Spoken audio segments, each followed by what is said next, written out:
So, just kind of to preface, Matt asked me to speak again, and this is such a weird thing for me to get up. I've been in church a long time, to get up and to present and to have people think about what you're saying and be worried about what this is as a presentation.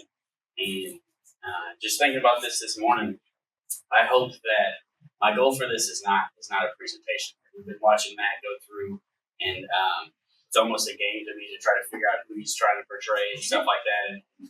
And I have my own thoughts of like, do I like this? Do I not like this? So this is not like, for me, like, this is not a presentation to you guys. I hope it's not a Alex did really well on his second sermon. Hopefully you can go into this, and the goal of this is to glean something off of something that I'm going to say for yourself. Like this is for you. I feel like this is for everybody in here, or it can be. So I ask you to look at it as that. Like the goal for this is to go into this. This is not a show for me. This is stuff I've been studying, and hopefully you can pick something out of it that I've gleaned out of reading this. So Matt asked me to speak about something, instead of having verses, to speak about something that I've been struggling with or wrestling with. And I've been doing these classes, and it talks a lot about Jonah. And really the title of this I was going to change this morning, and we already had this presentation on a couple of different things, and I was like, it's too late. So the drift, a lot of times I talk about, I will talk about like aim in our life and things like that, and wanted to talk about Jonah. And we read, if you've been around for a while, we do this thing on Young Core where stations are set up around this building. And one of the stations is we read Jonah. So I'm going to talk about it as if you know the story of Jonah, and that's kind of what I planned on whenever I was speaking about this. So a lot of people know the story of Jonah and the whale, and going along like that. But in all honesty, like, I want to talk about Jonah. This morning I realized that I didn't read Jonah till this morning, which was kind of crazy. Like, I'm preaching about Jonah, but you haven't read Jonah, anything like that. So I've been thinking about this as if the information is known from reading this over and over again for the last 10 years. And that's what I'm going to assume that most of y'all have done. A lot of people have done the stations. A lot of people have read Jonah. A lot of people have grown up with that. So just talking a little bit about Jonah, what do we know about Jonah? Anybody? He was a prophet. He was a prophet. He was disobedient. He was disobedient. Anything else? Judgmental. He was judgmental, right? He had a calling from God, right? He had instructions from God. But going into this story, I went into it with the view that Jonah was a good man. Why do I think that? If you read through the story, one, he's an ordinary man. We don't know a lot about him. It says he's the son of Amidi, and like I couldn't find much more about Jonah than that. So we just know that Jonah was an ordinary man, and I assume that he was good. Why do I assume that? When he was on the boat, fast forward, he's on the boat, and somebody asked him, like, whose fault is this? Whose fault is this? Jonah says, it's me, right? So he doesn't lie. And I feel like that's such a big thing that's important in our lives. Like, don't lie. Like, don't lie, and that makes you a better person. And then they asked him, like, okay, well, it's your God. So then what do we do about it? He's like, well, throw me off the side of the ship. And that's where I get that Jonah was a good man. And why we have Jonah's story in here. Jonah was a good man.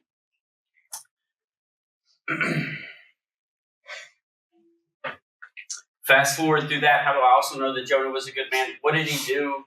What did he do in the 3rd chapter when he finally makes it, like past the whale or the fish?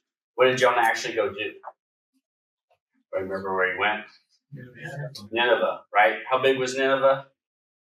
Big city. I think at the end it says 150 or 120,000 people. This was a big city. And what did he do there? Like when he finally made it, turned his ways and made it. What happened? He walked there, I guess, and saying, preach about God's judgment, and like 3 days walk, and then The city was so big that it was like a 3 days breath. It took a while to walk, and his words were so powerful that he went into a city that hated him as an Israelite. And in a matter of days, he changed the view and the direction of 120,000 people plus the king. Like he got these people to take off their clothes, put on sackcloth, and sit in the dirt. Can you imagine if you had the ability to do that? I feel like I'm talking to a group of 50 people. This person was an enemy of the state and went in and changed the hearts of 120,000 people in a matter of days. I can't imagine what that was like, to be able to do that or have the words powerful enough to do that. So I say all that to say that Jonah was a good man. Like he did good things. He spoke to God. He made a lot of mistakes, but I think that's part of being a good man. So next slide. So what is good? We can define good in different ways. And when I thought about this, as far as how Jonah was a good, ordinary man. So in our going all the way to the professional side, I think of that as far as any job that I've had over my life, whether it be putting stickers on it at an air conditioning factory, or working at Crossroads, or working at Nunez, or any of that stuff. I've washed dishes for a large part of my life. I was taught to do a good job. And I think that was important. It's something that I kind of took for granted growing up, but I did. I was a hard worker. I did a good job, and that's not anything light. To be ordinary and do a good job is noticeable. I think it's more noticeable the older you get and the better that you do it. What does it mean? Like, as a question, what's it mean to be a good parent, a good mom, or a good dad? What are some things that you look at for good mom and good dads that are apparent when you say, like, that's a good mom, that's a good dad? They're present. The present, right? Present in what way? Present. They're involved. They're not passing off the responsibility to somebody else, and they're there for the highs and lows. And the present. Right. Anybody else? Love. Exude love. Nurturing nature. What's it take to be nurturing? You take the needs of an individual or your child, or just be around when they're needed. They're needed. You're putting their needs above yourself. Like, that's a little bit what I've been studying, is to be a good dad or to be a good parent. It's voluntary self-sacrifice. It's when you see a good dad somewhere, like they're not sitting there on their phone with their kids doing something else. They're involved. They're present. Like, to be present, you can be there, but I think we've all learned that you can immediately go somewhere else easily and be in the same room. So being present, taking care of somebody's needs above your own, voluntary self-sacrifice. And that's what something that's been running through my head as a dad is you see dads, and I've had people tell me, like, you're such a good dad, and they see me running around with kids, and it's just making sure the kids are safe and there's an order set for them and stuff like that. So it's important to be good. In the reverse side of that, like, we can go, like, what's bad? Like, what's in my, like, this is just from my viewpoint, but bad as far as a dad is somebody that's a tyrant, and somebody that's, like, trying to put order in place, or somebody that's absent. Like, you have all this different stuff, and that's who I don't want to be. So if I ever see those things coming into my life, my goal is to change my direction. And I wrote down like Judah wasn't Jonah wasn't good because he was perfect. Like, he had a calling from God, and for a lot of people, callings from God are different things. Some people have heard God's voice. Some people feel that situations happen, doors open up. In my experience, I've told a lot of people this, but I feel like I was built to run a church camp at some point in my life. or some form of church camp or something, I feel like my abilities to fix stuff and to be cheap and frugal, resourceful, just all these different things. That's what I view as my calling, and I'm going to do that.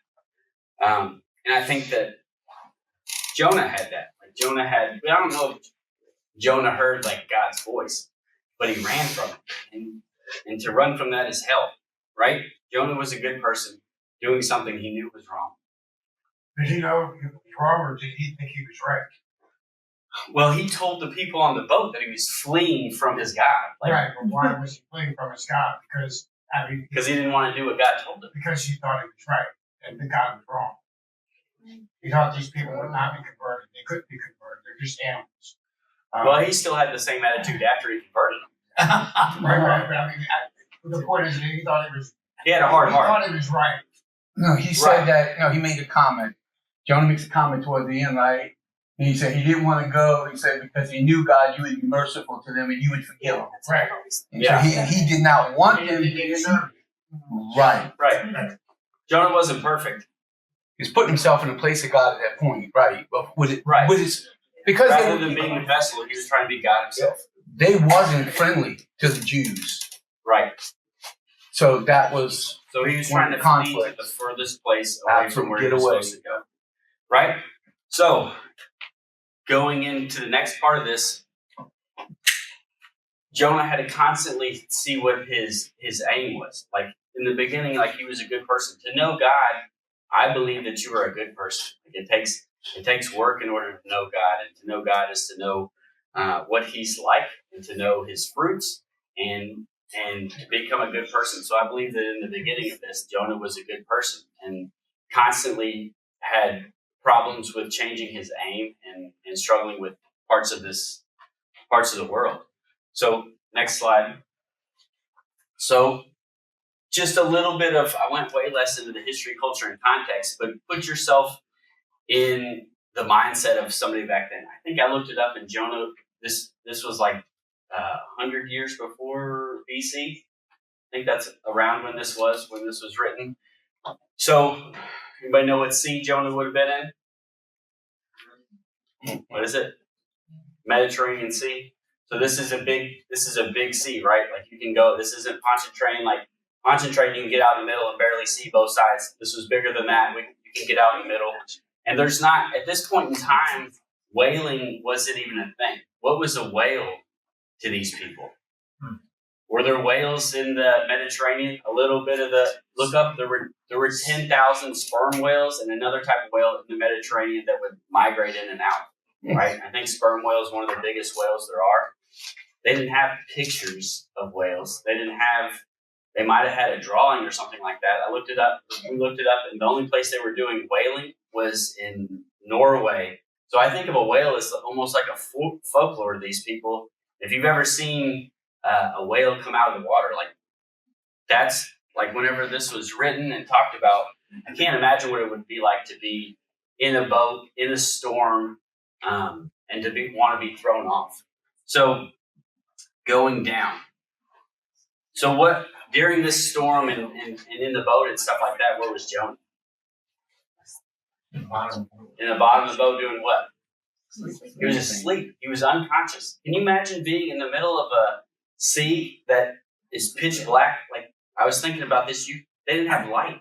Like what they had fire as light back then. They didn't have electricity, so you're in the middle of a dark water, raging around, and you're snoozing in the bottom. And I was thinking about that this weekend. I'm going to talk a little bit about a story, but headed to Virginia last weekend, we had turbulence the entire way. Like I would sit there and kind of act like it doesn't bother me, but this entire time, like sitting there shaking, and like the captain's like, "There's going to be a little chop," and it was pretty choppy the entire way. And like I'm in 2026 in an airplane flying 40,000 feet above. I can't imagine being asleep in the bottom of a ship in the middle of the Mediterranean with no lights and just that unconscious of my life. Like that's where Jonah was in his life, was in the bottom of the ship, fleeing God, and he was so out of this world that he was unconscious. So whenever they wake him up, he has this realization that it's his fault, right? God has put this storm in the ocean, and it's his fault. And he does what's right, and he says, like, throw me overboard. So when we realize that we've done something wrong in our lives, we have an option to either keep going down that path of being wrong, or we can make a change. It's a big change to be like, hey, this is my fault, guys. Toss me overboard. That's the answer. And we're like, everybody's like, no, we'll try some other stuff. And they threw a bunch of stuff overboard. And he's like, this isn't it. Like, I'm telling you, throw me overboard. So he's thrown overboard, and then what happens? Swallowed by the fish, the whale, the whatever it says. But if you look in that chapter 2, that's the first verse. Like, the first verse is swallowed by the whale, and then what's the rest of the chapter? Like, we are so concerned with Jonah being swallowed by a whale that we miss the rest of the chapter. Like, does anybody have it pulled up? Prayer. It's his prayer. It's Jonah down in the depths praying to God for forgiveness to change his ways. And I've always been hung up on, like, he's in the belly of the whale. Could he actually do that? You can't breathe in a whale. Like, there's not big, large, open cat. Like, when people have preached about Jonah, that's what I'm thinking about. But no, this was an ordinary man who just did something to change his ways, that's bellowing out to God for forgiveness. So, personal story. So this is a little bit longer, but going into preaching about this, I think I told Matt wanted to talk about this, and I told him this past week I made a run up to Tennessee with a trailer, and I was going to be by myself, so I had 16 hours of road time. I've been pretty busy, so I haven't been planning for a sermon. So that's my time to do that. So fast forward, before that, Emily and I leave last Thursday or Friday and go to Virginia for her brother's graduation. And we had, it was fantastic. Parents had an Airbnb. We went to graduation day. Baseball team got to go early, so we literally, they walked and we left. We didn't have to sit through a 3-hour-long graduation, which was great. TJ's on the baseball team, so big day for him. Graduate, immediately start his tournament. They're number 9 in the nation for Division III baseball, starting the tournament. First one is a best of 3. We go to the game. I like watching baseball, having fun with the girls. TJ's not starting, but we're still watching the game. TJ comes into the 7th, and I think he gets a 2 RBI single to tie the game back up. Like, big thing. Game's tied back up, right? Game goes into the 12th, right? Keeps going, tied up, bottom of the 12th. TJ's up to bat for the 4th time. He came in the 7th. He's played an entire game. He's a catcher. Comes up to bat. Runners on 2nd and 3rd. 2 outs, 2 strikes, I believe is what it is. And I'm on the phone with Bruce talking about other stuff. And TJ hits a single between shortstop and third base and walks off the game. Graduates, walks off, comes off the bench, walks off the game. Probably not going to forget that day, right? Fantastic. They ended up winning. They had played 3 games, but they won. We had a great time doing that. Emily and I go to a couple days later, Monday, we're at the airport with the girls, and we're at the Richmond airport. It's small. There's only 1 place to eat, and we're just getting ready. So this Monday we have to fly back here, pretty much put the girls to bed, and then pack a trailer for me to leave in the morning on Tuesday, and then come back on Wednesday, and then I also have an interview Wednesday morning. So we have to get back home and get a trailer packed, right, to move. In the airport, at some point, we're pretty orderly, getting food and stuff like that. And, there was a point where I checked out. I was on my phone, and I kind of checked out. I was done with the girls screaming, something like that. Walked off, no communication, not that big a deal. But we had a great weekend and stuff, right? And then that night, we get home. Most everybody's kind of seen our bedtime routine. We're pretty orderly for our bedtime, and it's worked well for us, and it goes well. And in the middle of that bedtime routine, the girls are in the back, Emily and I are cleaning and doing stuff, and Emily's like, "Hey, you're kind of mean and checked out at the airport." in my mind, like I'm getting ready to pack or get ready to all the stuff we have to do. And we've had a good weekend and like big things have happened. And she's like, you checked out and you weren't like, honestly, that's kind of all I heard. And she kept talking and like all I heard was like, hey, you're not doing a good job. You checked out. And that's something that's kind of sets me off. Like, honestly, that's all I heard.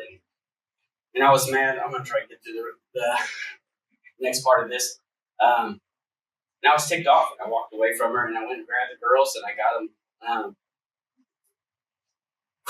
I got them in the room and I was like, you want to see checked out? And I put them down and I walked out of her house. And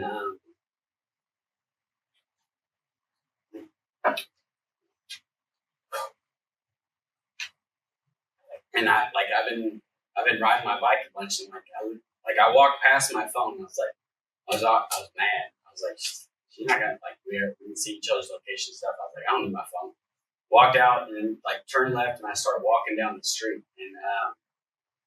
and you can imagine what my mind was thinking. It wasn't hope she gets the girls to bed on time or it was rough stuff. Like it was like this will show her. So like she'll have to put the girls to bed by herself.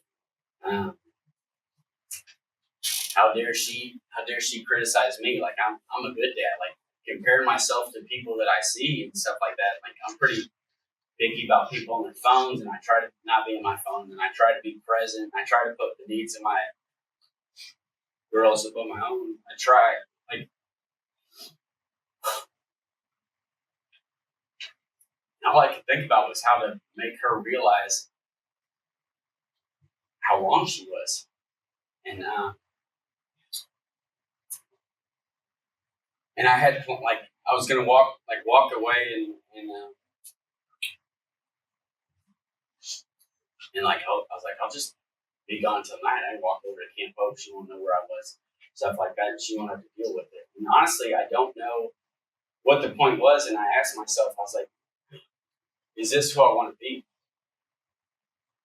And another thing I thought about was a conversation I had during the weekend with Mimi, Emily's mom. We talked about Bible stuff, and she struggles with the verse that talks about how God hardened Pharaoh's heart. Right? A lot of people struggle with that, and it made me think. Like as I was walking away from that house, every thought I had was affecting me. It was rough, and it was hard in my heart. Honestly, I just I made the decision. And I was like, I don't want to do this. I want to be good. I want to turn around. I turned around and walked back to the house. And that correlates. I'm ashamed of what I did. And I walked back and I knew. So this goes into where Jonah was in his life and his apology. Because walking away from the house, I was hard-hearted and mean. And I had nothing good to come. But as soon as I turned around, how do we get through this? Like, how do I put these girls to bed? How do I apologize for my actions? How do I not be this, right? And I feel like that's what Jonah was doing. Like, he was changing his heart. And I get back to the house and we put the girls to bed. And walk out of the room and I sit down and Emily apologizes. Like, she apologizes. She said she was nitpicking for like picking one thing out of the entire weekend and doesn't know, and we made up and we both said we're sorry and forgive each other and it was good. But the turning around was an actual teshuva moment for me. And if we haven't talked about that enough, that's like that's just your repentance. You're actually making a turn, and I saw an immediate difference. So, still going into this, forgive each other, and then we start packing the trailer, right? So now we have to fill a trailer. So then we have to work together, fill a trailer. It was good the rest of the night. The next morning, Emily was also saying, like, make sure you get all your stuff you have to do the next morning because when I was leaving, I was also taking our stinky dogs to Tennessee. Thank God they're with my parents. So they were in the truck with me. I'm pulling a trailer that is broken down on me on the side of the road. We haven't told everybody, but our house was under contract. It's no longer under contract, so it's going back on the market. I got to cut the lawn so it looks good, and I need to do all this by 8 o'clock. So I'm up in the morning. 6:30 rolls around. I figure that's late enough. I start cutting grass, getting everything to do. Emily gets the girls ready, and I'm stewing on the day before. And I'm thinking about stuff. I was like, why did Emily do that? Why would she have said that anyways? Why? Like, I start thinking about it, right? And we go through the day. I tell them bye, and I get the dogs ready to go. And I'm pretty much all ready to go. And I've been doing this thing. So a few weeks ago, some of the men went on a retreat, and Matt called it a warrior month experience. And it was kind of goofy, like just thinking about doing it. But then we switched the slide one more time. This is what we prayed this morning. And we have these, Matt gave us these little cards that are laminated. And this is what it says at the end. It's plunge for each. So I've been doing that. Like we did it out in the lake out at the camp. But honestly, what I've been doing in mine, and I encourage, like this is my challenge, is that I get done mowing the lawn or I get done riding the bike and I'll get in the shower and I will turn it on straight cold. And if I have any issues, if I have problems or anything, the first line on there says what? Purify my thoughts. If I turn on a cold shower and I get in it with the mindset of like, I'm going to be a warrior monk and I'm not going to get in the shower and just like freeze my butt off and complain about how cold it is. And I get in and my mindset is purify my thoughts. And I get in, all you can think about is how to control your breath in a cold shower. You can't think about how ticked off you are at Emily. You can't think about what's going wrong at work. You can't think about anything else. And it was just a reminder to me to purify my thoughts, to get out, purify my words, and purify my actions. And you do this in a cold shower, and it's been powerful to me, right? So I get done mowing, I get the dogs ready to go. I walk in the bathroom to get my stuff because I have an interview the next morning, and I look at the shower, and I wanted to leave by 8. And I looked at the clock, and it was 9 o'clock, and I looked at the shower, and I knew I was ticked off. And I was like, I should get in there and shower, and do a cold shower and do this. And I was like, nope. And I got in the truck and I left. Right? How dumb. And I got in the truck, and what was I supposed to do in the truck? This sermon, right? No, I was ticked off at Emily the entire ride. And she knew it. And like her day was not that, like it was her last day of leave. So she knew I was ticked off, which upsets her in itself. And I spent 8 hours smelling stinky dogs, being mad at Emily for something I already forgave her for. Like, I highly encourage you, y'all to do this. And Emily and I are very good at communicating. And that night we FaceTimed and made up. And I had to re-apologize for saying that I forgave her and not doing it. And it was just good. And I just had a lot of and honestly, the ride back was much better. I got to think about this a little bit more and talk about this. But that's pretty much what I wanted to talk about and how I feel like this was kind of like Jonah's story, where I feel like I can be a good man a lot of times, but there's a lot of times where I need to check myself and make sure that I haven't checked out, and make sure that I'm present and aware.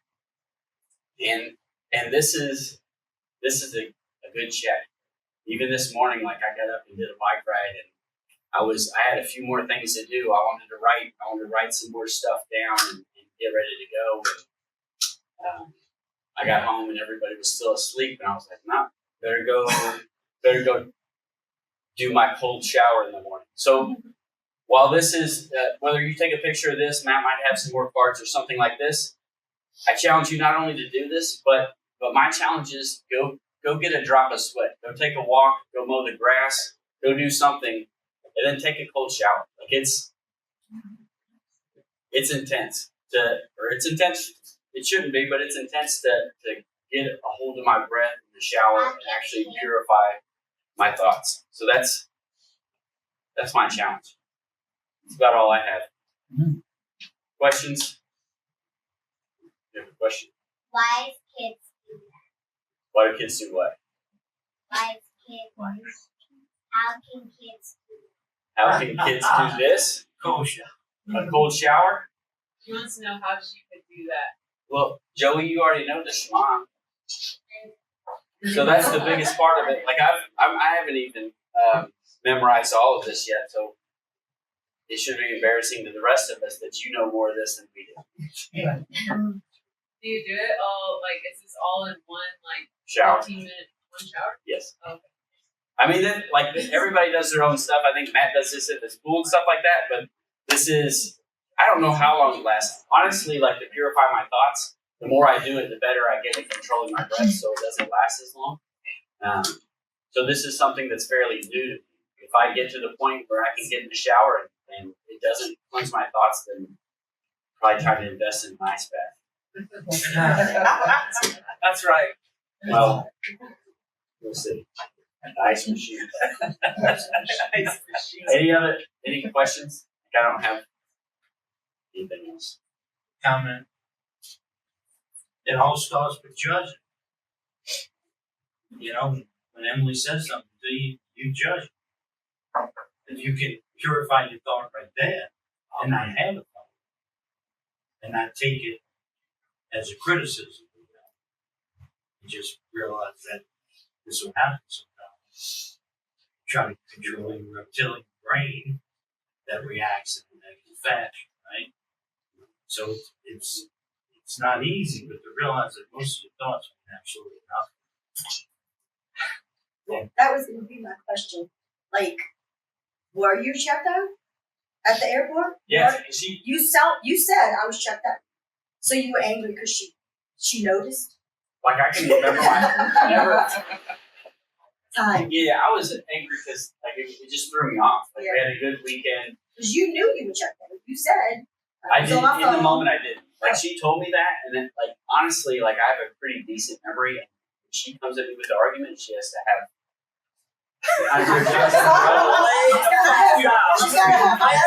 And she was saying, yeah.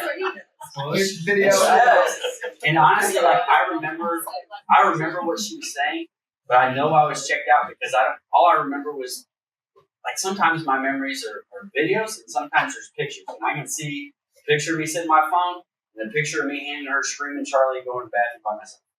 And honestly, that's all I remember. So I knew I was checked out because I don't know what she was doing, but I knew I was checked out. Oh, I've been married for 31 years and the dance goes on. And She's getting better at it. it's taken me a long time, okay? But only in the last few months have I realized that I can't react to the comments, that I can't even judge the comment at all. The comments are come. I can't change the way she looks at things, okay? Like Matt says all the time, until you change, nothing changes.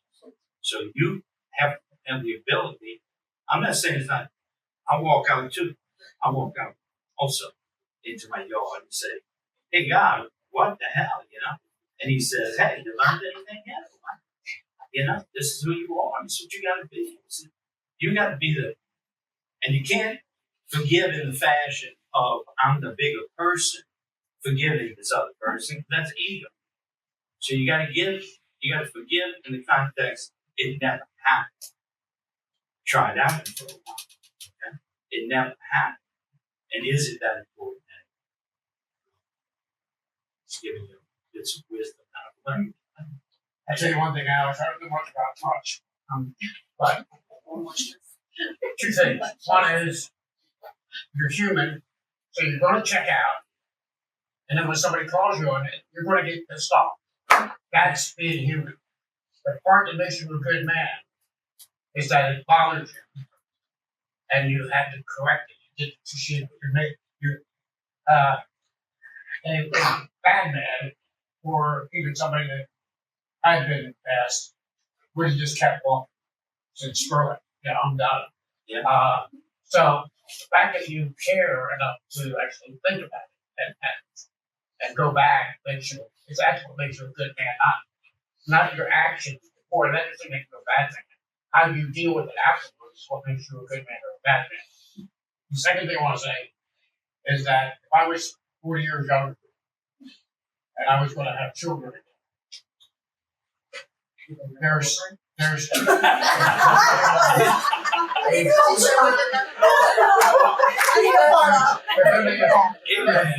only a few men that I know that I would wish that I would hold up his flag there, and you're one of them. How you treat your kids. Because I grew up in a whole different world, and I watched that, and I treated mine differently too. I see how you do it, and I second that. It's hard to think about the passage of scripture, man, because Jonah, we all think of Jonah, the first word we think about is whale, fish. Yeah. And when Jonah said, it's my fault, he wasn't saying God's going to intervene and swallow me in a fish. He was saying, throw me over the board. That was suicide. He was about to walk up the street and jump in the canal. He was literally saying, throw me overboard, I'm done. His life was over. He knew he was running. But look at the Mediterranean Sea in the middle of a storm. There's nothing there. You are going to die. That was suicide. And that moment of desperation and being checked out is a whole different version of that phrase, checked out. It's a scary place to be. And I think, not to make it too much of a jump, but I feel like we walked out the house and said, forget the phone, forget the location, forget her. I'm out. Like, that is a terrible place to be. And I think that your vulnerability and sharing that helps us remind ourselves when you're in that moment, whether it's a phone call, whether it's to somebody else, whether it's teshuva, because you know God is convicting you, the Spirit is bringing you back. That moment of I'm alone, I'm getting divorced, or I'm committing suicide, whatever desperation moment you're at, that is a powerful place to be and a lonely place to be. And I'm glad that you share that with us. I think that spreads around this whole group of absolute desperation for God you have to intervene. I'm done. It's a battle between good and evil. Yeah. So sometimes too that you have to forgive yourself first before you can go back and apologize and realize that you were wrong. But things happen, but you have to forgive yourself first. It's sometimes, I'm like when you mention it, it kind of reminds me of how sometimes we see these people, like people from this time, oh, they did this, they did that, but not looking towards ourselves. Perhaps, have I judged? Have I said these people isn't worth saving? Because I know I've done it. I walked my first walk with Christ. When I first became a Christian, I was in camp, man. I had some of these kids, and I'm like, oh man, they go to hell in a handbasket. And I'm like, but then I saw the Lord, and the third day, the Lord just changed them. Like, really just changed these kids. And made me think. Even then, I was questioning. And maybe this is really true. It's really true. I was in my John McCoffin face, and I'm like, it's just emotion. But I realized that when I see Leon, these kids really find Christ, I realized, whoa. And I think even Jonah too, is like, look at Jonah, look at people like sometimes it's like, you think, man, like, these people have fallen gone. And after I met Jonah, no one's fallen gone in the love of Christ. And even for Jonah himself, because he ran away from God. But no man has fallen away. God still saved him. Like he jumped overboard, tried to get suicide. God still saved him. So the just kind of parts of this that I wanted to share was whenever Jonah realized that he had done bad, he realized that he had to throw himself overboard. Like the initial, whenever I realized that I was wrong, I had to turn around and to aim up to be a good person. The first step is not necessarily up; it's down. I had to go apologize to him. Like Jonah had to get thrown off a stinking boat. But your initial, whatever your desert is or whatever your issue is, it's not going to magically become fantastic because you had a change in mindset. your first action is probably going to be something that's rough. It might be a conversation that's rough. It's going to be an action that's rough. And then the only other thing I want to share was at the end of all this, like Emily asked me, this was convicting to me, and it's something that I thought about. She said, and I've talked about what is a good person. She said, you really want to keep comparing yourself as a dad to these people that you see that you don't think are good, or you want to compare yourself to what you think is good. And I was like, I would rather compare myself to the worst ones. But it was definitely convicting. Like, I should be comparing to myself who I am today, and I should strive to be better the rest of today and tomorrow. I was just going to piggyback off of what Lindley just said, and that this one, love your neighbor as yourself. There's an assumption that you're loving yourself. What if you're not loving yourself at that moment? Love your neighbor as yourself. What if I'm not loving what I'm doing, what my actions are, or what my thoughts are? And so, yeah, in order to say I'm going to love somebody else, I have to look at myself first. Love your neighbor as yourself. If I'm not loving myself, it's going to be hard to love the neighbor. You should know what love for yourself is. You should know what love is. All right. No. Brace out. So, somebody else? Yeah. Father, we just thank you for this morning. We thank you for an opportunity to just listen to Alex be vulnerable. I pray, Father, that our hearts would open and we're listening as well. And as he shared, that it opened up the doors of where we struggle sometimes as well. Forgive us, Father, for reacting, for ruminating, for judging. Change our aim, Father, that we point upwards to you, that we seek to be like Messiah. And we know that humility comes before the fall, and that we know that we have to choose to be humble first, so that we can shoot down. We thank you for this teaching. We thank you for this morning. And may we just continue to just love you, to love each other here. Praise your holy name. Amen. Amen.